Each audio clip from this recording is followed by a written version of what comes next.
हाँ गेट खोलिए मैडम जी। बोलिए। दिखाइए किधर है? क्या दिखाएं? अरे मीटर दिखाइए। बार आपका आते मीटर हैं, चेक करना है ना? बार आते हैं मीटर चेक करने और खराब करके चले। अरे हम कहाँ आते हैं बार, हम तो सरकारी आदमी है जी। पहला बार हमारा यहाँ का मीटर चेक करने। सब तो ऐसा ही बोलता है। अच्छा किधर मीटर दिखाइए, मीटर दिखाइए। आइए आपका उधर है। अरे किधर है मैडम जी? उठे कैसे पूछ कर बैठ गए हैं? अरे मैडम जी कैसे आदमी है आप? बिना पूछे बैठ गए हैं। क्या दिक्कत हो गया? कुछ सोना चांदी इस पे लगा हुआ है आपका? बताइए मीटर बताइए।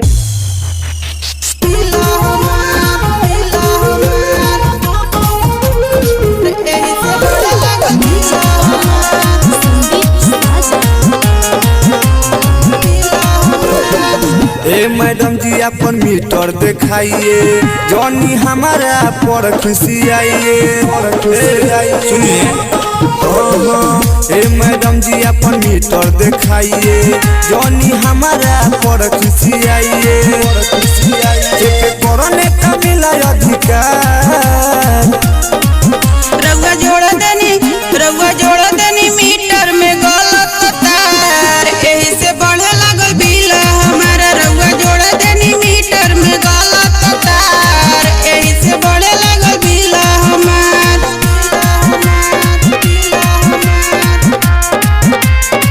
एही से बढ़े लागल बिल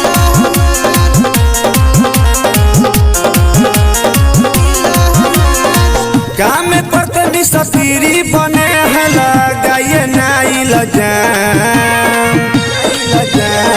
पूरे इलाका में पता कर लीजिए, चलता है मेरा नाम।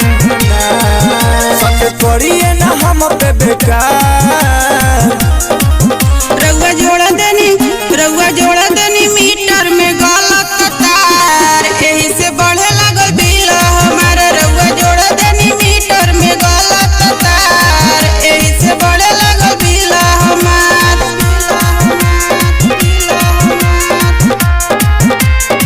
एही से बढ़े लागल बिल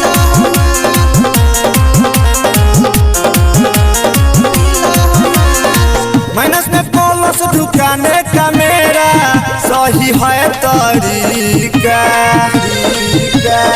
मेरे सामने अच्छे लोग पर जाते हैं फीका। बेमिसाल का सही है जोगार।